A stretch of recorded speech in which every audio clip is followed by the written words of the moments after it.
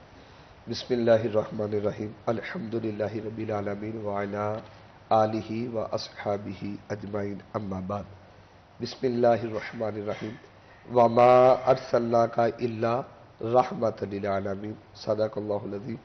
ان اللہ و ملائکتہ یصلون علی النبی یا ایھا الذین آمنوا صلوا علیہ وسلموا تسلیما. اللہم صلی علی سیدنا و مولانا محمد وعلی آل محمد. الصلاۃ والسلام علیکہ یا سیدی یا رسول اللہ وعلی آلک واصحابک یا سیدی حبیب اللہ. آج عالم اسلام کے لیے بڑا اہم، امپورٹنٹ اور خاص دن ہے. آج 14 شعبان ہے اور آج کی جو رات ہے وہ 15 شعبان کی رات ہے. اللہ تعالیٰ کا اس کائنات کو تخلیق بنانے کے بعد جو سب سے بہترین اعلیٰ نبی جن کے صدقے کائنات بنی اور جو گھرانہ پیتر پاک کا سب سے اعلیٰ ہے، وہ امام الانبیاء علیہ السلام کی ذات ہے.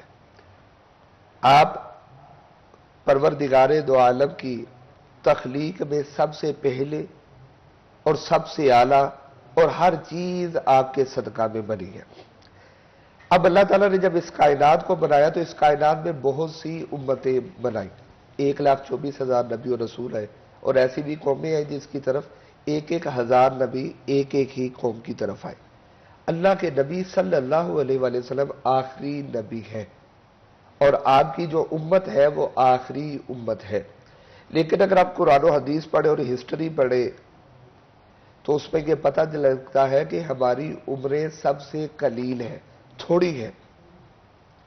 نبی پاک علیہ السلام کی نسبت کی وجہ سے ہم اعلیٰ ہیں تمام امتوں میں، کیونکہ حدیث پاک کا مفہوم ہے کل قیامت کا روز ہوگا. اس لیے ہمیں اول اور آخر کہا جاتا ہے کہ ساری امتیں لائنوں میں جنت جانے کے لیے کھڑی ہوں گی. چاہیے یہ تھا کہ جو پہلے مرا ہے یا پہلے نبی کا امتی ہے وہ پہلے جنت میں جاتا، لیکن قیامت کے روز ایسا نہیں ہوگا. سب سے پہلے ہم جنت میں جائیں گے، نبی پاک علیہ السلام کی امتی، ہمارے بعد پھر کوئی اور جائے گا. اچھا، اب عمریں قلیل ہے. اللہ کے نبی علیہ السلام اس بات سے پریشان ہوئے، اضطراب محسوس کیا، تو اللہ تعالیٰ نے جل مجدہ الکریم میں چند دن ایسے دے دیے، چند لمحات ایسے دے دیے، چند گھڑیاں ایسی دے دی کہ وہ چند گھڑیوں کی عبادت جو ہے وہ 1000 مہینوں سے افضل اس کو قرار دے دیا. جس میں لیلۃ القدر ہے، لیلۃ المیلاد ہے، عید الفطر کی رات ہے، عید الاضحیٰ کی رات ہے. اسی میں سے ایک رات آج کی شب برات کی رات ہے. ایک حقائق ہے کہ حضرت موسیٰ علیہ السلام انہوں نے ایک سفید رنگ کا پتھر دیکھا، بڑا خوبصورت پتھر، اور بڑی خوبصورتی کے ساتھ اس کو تجسس کے ساتھ اس کو دیکھنے لگے. جب دیکھنے لگے تو اللہ تعالیٰ جو ہر چیز کا حال جانتا ہے، اللہ تعالیٰ نے فرمایا موسیٰ میں تجھے اس سے بھی دلچسپ بات بتاؤں. جب انہوں نے پتھر کو دیکھا تو وہ پتھر پھٹ گیا، اور اس پتھر کے اندر ایک نزہۃ المجالس میں بھی یہ بات موجود ہے کہ اس پتھر کے اندر ایک بزرگ دکھائی دیے. سفید رنگ کا پتھر تھا لیکن ان بزرگوں کے بعد جو عصا تھا وہ سبز کلر کا تھا، اور ان کے پاس ایک انگوروں کی بیل تھی. وہ اللہ کا ذکر کرتے تھے اور وہ انگور وہ تناول فرماتے. اب جب مزید تجسس سے دیکھا تو پیارے موسیٰ علیہ السلام نے پوچھا کہ آپ کب سے یہاں ہیں؟ فرمایا مجھے 400 سال ہو چکے ہیں کہ میں 400 سال سے اللہ کی عبادت میں مشغول ہوں. یہاں میں آپ کو ایک دلچسپ بات بتاؤں کہ اللہ کو عبادت کی ضرورت نہیں ہے. پہلے آسمان کے ملائکہ، دوسرے ساتوں آسمانوں کے ملائکہ، جنت کے ملائکہ، بلکہ کچھ ملائکہ ایسے جو اللہ کے عرش کے نیچے صرف سجدے میں ہے اور قیامت تک انہوں نے سجدے میں رہنا ہے، وہ اللہ تعالیٰ کی تسبیح کر رہے ہیں، انہوں نے تسبیح ہی کرتے رہنا ہے۔ اللہ تعالیٰ کو یہ کرم ہے اپنے نبی علیہ السلام کے۔ اب جب آپ نے تجسس سے دیکھا کہ 400 سال سے یہاں کا آپ کا بڑا مقام ہے، بڑی آپ کی فضیلت ہے، آپ بڑے اعلیٰ ہیں، تو باتیں کرتے کرتے پھر اللہ تعالیٰ سے ہم کلام ہوئے۔ فرمائے پیارے اللہ کی بارگاہ میں موسیٰ علیہ السلام نے عرض کیا، مفہوم ہے نصرت المجالس کی یہ روایت کا، کہ مولا اس کا تو بڑا ہی مقام ہے، بہت مقام ہے، یہ تیرا کتنا محبوب بندہ جو 400 سال سے عبادت میں مشغول ہے۔ اللہ تعالیٰ نے فرمایا پیارے موسیٰ اس سے بھی زیادہ مقام ہے میرے بندوں کا۔ نبی تھے، نبی کے پاس اتنا ہی علم ہوتا ہے جتنا اللہ عطا کر دیتا ہے۔ اب تجسس سے اللہ کی بارگاہ میں عرض کیا، مولا ان سے زیادہ مقام کس کا ہوگا جو پتھر کے اندر دیا جن کو تو رزق۔ فرمایا میرے آخری نبی حضرت محمد مصطفیٰ صلی اللہ علیہ وسلم کا وہ امتی، یہ جو آج رات آئے گی 14 اور 15 کی درمیانی رات، یعنی شب برات کی رات، ایک رات جو عبادت کرے گا اس کا مرتبہ ان سے زیادہ ہوگا۔ سبحان اللہ، سبحان اللہ۔ اب یہ کلی وہ 400 سال سے عبادت میں مشغول، اور یہ اللہ تعالیٰ سمجھانا چاہتا ہے اپنی امت پر فضل ہے کہ یہ ایک رات عبادت کر کے اللہ کے قریب ہو جاتے ہیں۔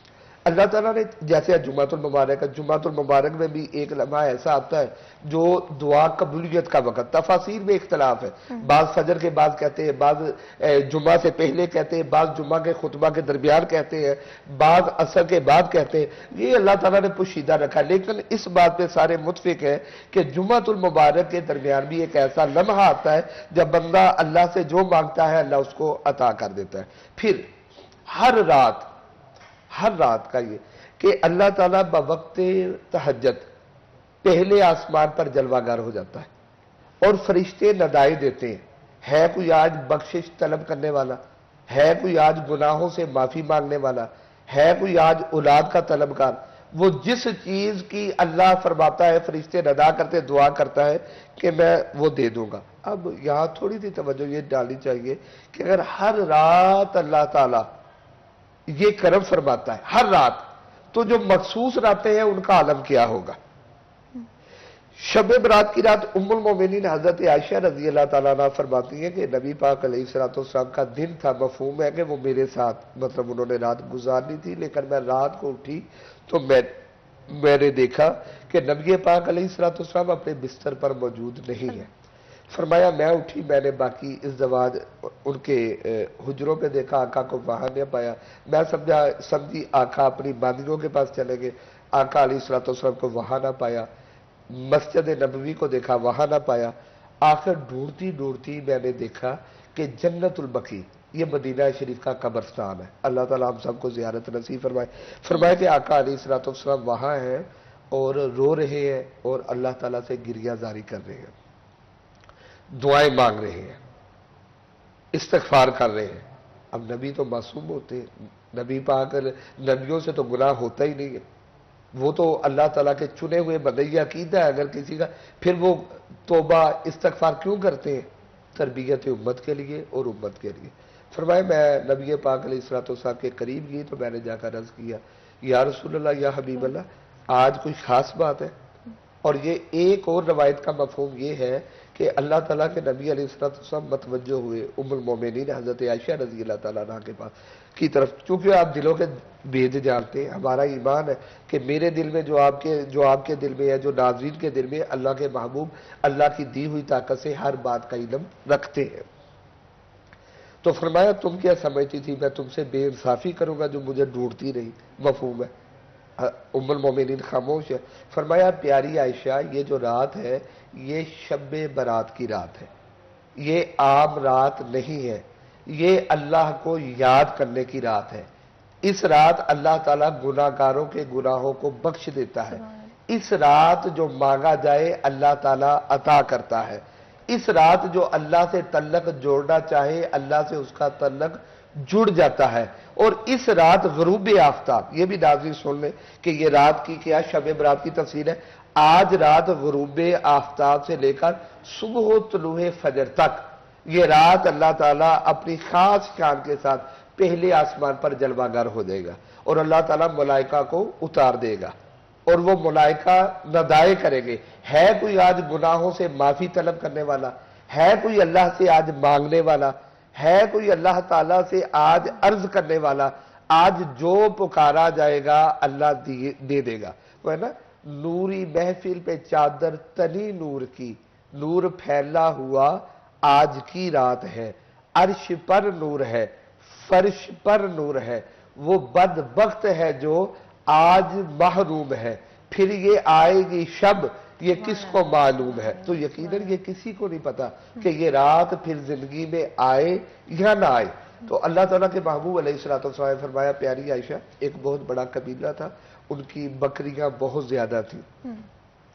فرمایا اس قبیلے کی بکریوں کے بالوں سے زیادہ، اب بکری کے اور بکرے کے بال گرے نہیں چاہتے، اس سے زیادہ اللہ تعالیٰ آج کی رات گناہگاروں کو بخش دیتا ہے. لیکن ایک اور حدیث پاک کا مفہوم ہے، چند لوگوں کو نہیں بخشنا. یہ ناظرین کے لیے بہت ضروری ہے یہ بات. کون؟ فرمایا قطع تلقی کرنے والے، جادو کرنے والے ایک دوسرے پر، زنا کرنے والے اور شراب پینے والے. دیکھیں اللہ تعالیٰ اس معاشرے کے حسن کو برقرار رکھنا چاہتا ہے. میں اکثر کہتا ہوں لوگوں اس بات کو سنو اور اس اللہ کی رحمت کو سمجھو کہ اگر ایک بندہ کسی بھی مسجد میں، ہم فیصلہ آباد بیٹھے کسی بھی مسجد میں نماز پڑھنے آتا ہے، اگر 50 یا 100 نمازی ایک صف میں ہے تو کوئی نہیں کہہ سکتا کہ وہ رات کہاں گزار کر آیا ہے. رات شب بداری کر آیا ہے، قرآن پڑھ کر آیا ہے، یا ماں باپ کی بے ادبی کر آیا ہے، یا رات کسی گناہ میں گزار آیا ہے. جب ایک ہی صف میں سب کھڑے ہو جاتے ہیں تو کوئی کسی کا نہیں بتا سکتا اس کی رات کیسے گزری ہے، وہ اللہ کو پتا ہے.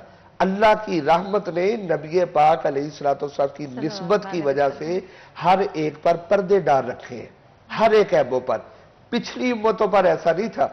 جب کوئی امتی ایک گناہ کرتا، پہلا پارا آدھے سے آگے جائے، تو صرف ایک قوم کو اللہ نے منع کیا تھا کہ تم نے مچھلیاں ہفتے والے دن نہیں پکڑنی، بس اتنی سی بات تھی. اور جب انہوں نے ہفتے والے دن مچھلیوں کو پکڑ لیا، اللہ تعالیٰ نے اس امت کو بندر کا بنا دیا، شکلوں کو بگاڑ دیا. جو گناہ کرتا ماتھے پر لکھ دیا جاتا، بستی کی بستیاں اللہ تعالیٰ تباہ فرما دیتا، پتھروں کی بارش کرتا، آگ کے گولے برساتا. اب آپ دیکھیں ناظرین کہ اس وقت کون سا گناہ نہیں ہو رہا، ہر گناہ ہو رہا ہے. جھوٹ بولا جا رہا ہے، غیبت ہو رہی ہے، رشوت لی جا رہی ہے، معاشرے میں بد امنی ہے، سکون نہیں ہے، ماؤں بہنوں بیٹیوں کی عزتوں سے کھیلا جا رہا ہے. بہت برا وقت. لیکن اللہ تعالیٰ کسی کی شکل کو نہیں بگاڑ رہا، اللہ تعالیٰ کسی پر عذاب نہیں لا رہا. کس وجہ سے؟ امام الانبیاء، فخر الانبیاء، احمد مجتبی، محمد مصطفیٰ علیہ الصلوۃ والسلام کی وجہ سے، کیونکہ آپ کو رحمت للعالمین بنا کے بھیجا ہے. تو میں کہتا ہوں لوگوں غور کرو، اس نبی سے اپنا تعلق جوڑ لو. یہ خاص دن، کیونکہ اللہ کے نبی علیہ الصلوۃ والسلام نے فرمایا شعبان الشہر منی، یہ شعبان میرا مہینہ ہے، رمضان اللہ کا مہینہ ہے. اور ایک اور حدیث پاک کا مفہوم ہے، میں نے خیر پچھلی نشست میں رجب میں بتایا تھا کہ رجب کا مہینہ پانی بیج بونے کا مہینہ ہے، اور مفہوم ہے کہ شعبان کا مہینہ پانی لگانے کا مہینہ ہے، اور رمضان المبارک کا مہینہ یہ فصل کاٹنے کا مہینہ ہے. کوئی ایسا شعبان المبارک اور شعبان المعظم کا ایسا بابرکت مہینہ کہ اللہ کے نبی صلی اللہ علیہ وسلم کثرت سے اس ماہ روزے رکھا کرتے تھے. کن دنوں روزے رکھنے؟ جی، جو ویسے میرے آقا علیہ الصلوۃ والسلام کا جو معمول تھا، ہر پیر کو بھی اب روزہ رکھا کرتے تھے پورے سال میں. تو آپ سے عرض کی گئی یا رسول اللہ پیر کو کیوں روزہ رکھتے ہیں؟ تو مفہوم ہے فرمایا پیر کو میں پیدا ہوا ہوں اور اپنا میلاد مناتا ہوں. ہر پیر والے دن جمعرات اور جمعہ کو بھی روزہ رکھتے تھے. لیکن ام المومنین حضرت عائشہ رضی اللہ تعالیٰ عنہا فرماتی کہ نبی پاک علیہ الصلوۃ والسلام کو اکثر دیکھا پورا شعبان کا ماہ، پورا ماہ آپ روزے رکھتے تھے، پورا ماہ. سب سے زیادہ جو روزے ہیں رمضان المبارک کے علاوہ آپ اس ماہ میں آپ رکھتے تھے. تو یہ تعلق جوڑنا اور اسی ماہ اور اسی رات جس کو جتنا رزق دینا، یہ تفاسیر میں تھوڑا سا اختلاف ہے. بعض کہتے ہیں اسی ماہ کے اندر اور بعض کہتے ہیں اسی رات کے اندر. یعنی شبان کا ماہ. لیکن علماء کثرت کے ساتھ متفق ہے کہ آج کی ہی رات ہے جس کو پورے سال رزق دینا ہوتا ہے اللہ لکھ دیتا ہے. جس نے پیدا ہونا ہوتا ہے اللہ تعالیٰ آج کی رات لکھ دیتا ہے. جس نے مر جانا ہے اللہ تعالیٰ آج کی رات لکھ دیتا ہے. ایک اور حدیث پاک کا مفہوم ہے, صحابی رسول فرماتے کہ بندہ اپنے بیوی بچوں کے ساتھ لیٹا پلاننگ کر رہا ہوتا ہے کہ میں شاید مفہوم ہے نئی شادی کر لوں گا, میں اپنے بچوں کی شادی کر لوں گا, میں نیا بنگلہ خرید لوں گا, میں نئی گاڑی وغیرہ وغیرہ, وہ پلاننگ کر رہا ہوتا ہے. فرمایا اسے کیا پتا اسی ہی رات اور اسی مہینے اس کی موت لکھ دی جاتی ہے. یعنی ہم پلاننگ تو کسی اور چیز کی کر رہے ہیں لیکن موت ہمیں کیا پتا, ہم نے قبر میں چلے جانا ہے. تو پلاننگ قبر کی کرنی چاہیے, یہ نہیں کہ دنیا نہیں مانگنی چاہیے. ربنا آتینا فی الدنیا حسنۃ وفی الاخرہ, دنیا اتنی مانگے کہ اللہ تعالیٰ میں صحت دے. میرے آقا علیہ الصلوۃ والسلام نے بڑھاپے کی محتاجگی سے پناہ مانگی ہے کہ مولا مجھے کسی کا محتاج نہ بنا, مجھے بوڑھا نہ بنا. بوڑھے سے مراد ہے ضعیف اور کمزور نہ بنا. تو دنیا اتنی مانگے جتنا دنیا میں رہنا ہے. صحت مانگے تو مولا صحت اس لیے دے کہ ہم تیری عبادت کر سکیں, صحت اس لیے دے کہ ہم رزق حلال کما کے جو ہمارے بیوی بچے ہیں, ماں بہن ہے, بیٹیاں ہیں, جو ہمارے ذمہ داری, ہم ان ذمہ داریوں کو نبھا سکیں. تو دنیا بھی مانگے لیکن دنیا بھی اتنی مانگے کہ قبر کو مد نظر رکھ کر آپ دنیا مانگے. تو آج کی جو رات ہے اس رات اللہ کو راضی کر دینا چاہیے اور سچی توبہ کرنی چاہیے. میں انشاءاللہ اگر کیونکہ وقت تھوڑا ہوگا میں وقفے کے بعد توبہ میں بھی بتاؤں گا, خطا اور توبہ ترجیح کے حوالے سے, کیونکہ ابھی ہمارے پاس کچھ منٹ باقی ہیں. جی توبہ کے حوالے سے کس طرح سے ہم اس چیز کو یقینی بنا سکتے ہیں کہ ہماری توبہ قبول ہو؟ دیکھیے آپ نے اچھا سوال کیا ہے. یہاں ہمارے یہ ہوتا ہے کہ توبہ کرنے کے بعد ایک وسوسہ آتا ہے کہ پتہ نہیں ہماری توبہ قبول یا نہیں ہوئی. دعا مانگی اللہ کی بارگاہ میں مقبول ہوئی کہ نہیں ہوئی. پہلے دعا کا سن لیں. ہر انسان کی, مسلمان کی ہر دعا قبول ہوتی ہے. درود پاک پڑھے اور وسیلہ پینتر پاک ہے. اگر پینتر پاک کا وسیلہ نہیں ڈالے گا اور درود پاک پینتر پاک کا وسیلہ ہے, کیونکہ جب درود پاک پڑھنا ہے تو اللہ کے نبی علیہ الصلوۃ والسلام نے فرمایا مکمل درود پڑھو, مجھ پر بھی پڑھو اور میری آل پر بھی پڑھو. تمام صحابہ حضرت ابو بکر صدیق رضی اللہ تعالیٰ عنہ سے لے کر آخری صحابہ تک جو بھی دعا مانگتے درود پاک پڑھتے. بالکل. اور میں کیونکہ آف کورس بریک کا وقت ہو رہا ہے, جب بریک سے واپس آئیں گے ایک تو کس طرح سے ہم اپنی توبہ قبول ہو اس کو یقینی بنا سکتے ہیں اس کے حوالے سے ضرور بات کریں گے, اور عبادات کون سی ہونی چاہیے, کس طرح سے ہونی چاہیے, اس پہ بھی ضرور بات کریں گے. لیکن بریک کا وقت ہو رہا ہے, چھوٹا سا بریک لیں گے, کہیں مت جائے گا, ہمارے ساتھ رہے گا.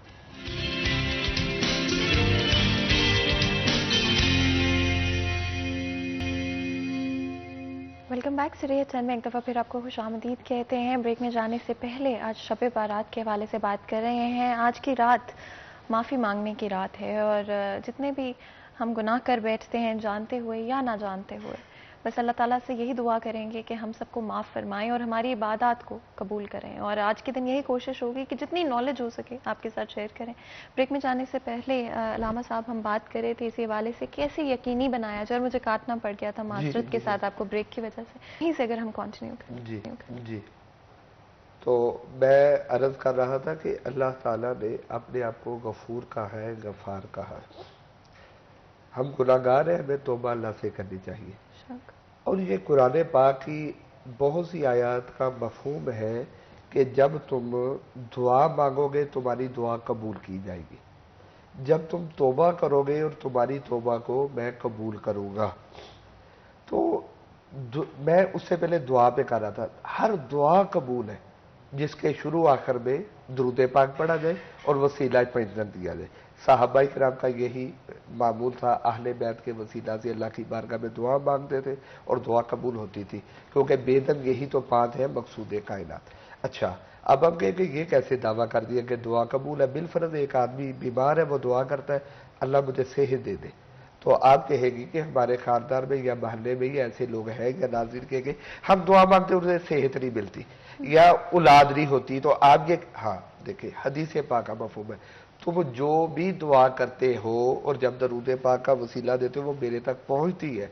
اگر وہ ہمارے حق میں بہتر ہو تو اللہ ہمیں عطا فرما دیتا ہے، اگر ہمارے حق میں بہتر نہیں تو ہر دعا کا اجر اللہ قیامت والے دن دے گا آپ کے۔ یہ بڑا دلچسپ ہے، جتنی بار بھی اللہ کی بارگاہ میں دعا کے لیے ہاتھ اٹھیں گے، جتنی بار بھی آپ دعا کریں گے، اللہ تعالیٰ اس کا اجر قیامت والے دن دے گا۔ کوئی دعا ایسی نہیں جو رد ہوگی، کوئی دعا ایسی نہیں۔ مثلا ایک بندہ کہتا ہے کہ اللہ مجھے موٹر سائیکل دے دے یا کار دے دے، اور یہ اللہ کے علم میں ہوتا ہے، یہ کیونکہ وقت نہیں ہے، ہم نے شمرات پہ رہنا کہ اگر اسے موٹر سائیکل یا کار مل دیتی اس کا ایکسیڈنٹ ہو جاتا ہے، اس کی ٹانگیں ٹوٹ جاتی۔ یہ ہوا ہے۔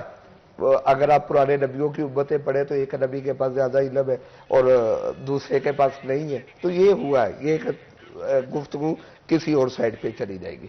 تو اللہ تعالیٰ اور اللہ قرآن میں فرماتا ہے، میں کسی کو اولاد دے کر آزماتا ہوں، کسی سے چھین کر آزماتا ہوں، کسی کو جوانی میں لے دیتا ہوں، یہ آزمائش ہے۔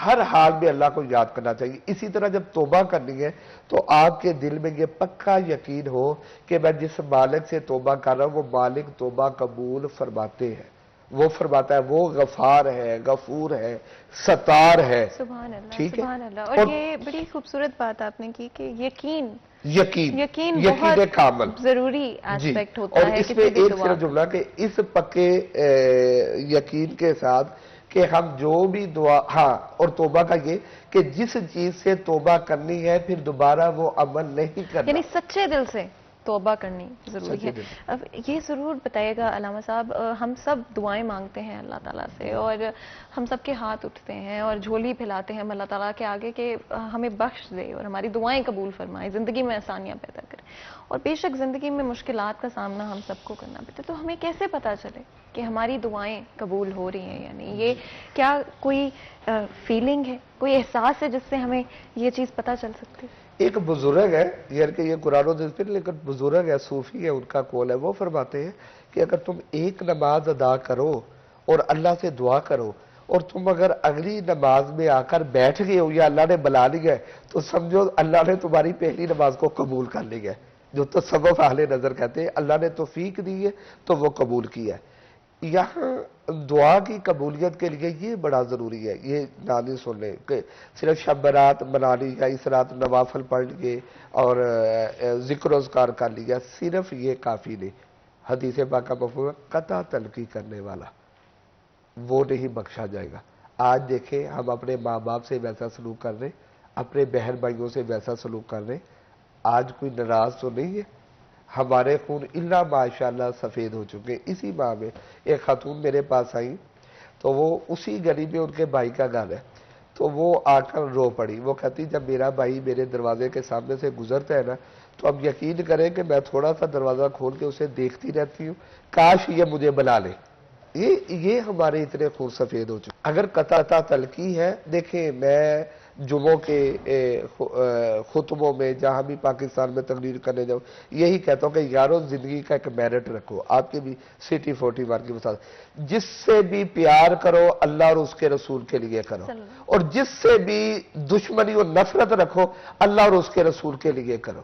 بس دشمنی بھی اللہ اور اس کے رسول صلی اللہ علیہ وسلم کے لیے، محبت بھی اللہ اور اس کے رسول صلی اللہ علیہ وسلم کے لیے۔ آپ دیکھیں آپ کی زندگی میں تبدیلی کیسے آئے گی۔ اچھا اسی میں ضمن کیونکہ ہمارے پاس وقت ختم ہو گیا، لیکن علامہ صاحب اتنے خوبصورت آخری الفاظ جو کہ آپ نے بتائے اسپیشلی کہ جب بھی کسی سے محبت کرو، جب بھی کسی سے نفرت کرو تو صرف اللہ تعالیٰ اور ہمارے پیارے نبی صلی اللہ علیہ وسلم ہے۔ اگر ماں باپ راضی ہے تو اللہ راضی ہے، کیونکہ وقت اگر ماں باپ ناراض ہے تو شب برات قبول نہیں ہے، انہیں راضی کریں۔ باپ کی رضا پہ رب کی رضا ہے اور ہماری جنت ماں باپ کے قدموں میں۔ بالکل جی، بہت بہت شکریہ آج ہمیں جوائن کرنے کے لیے۔ یہاں پہ آج کے پروگرام کا وقت ختم ہوتا ہے، مجھے اجازت ہے، اپنا خیال رکھیں، اللہ حافظ۔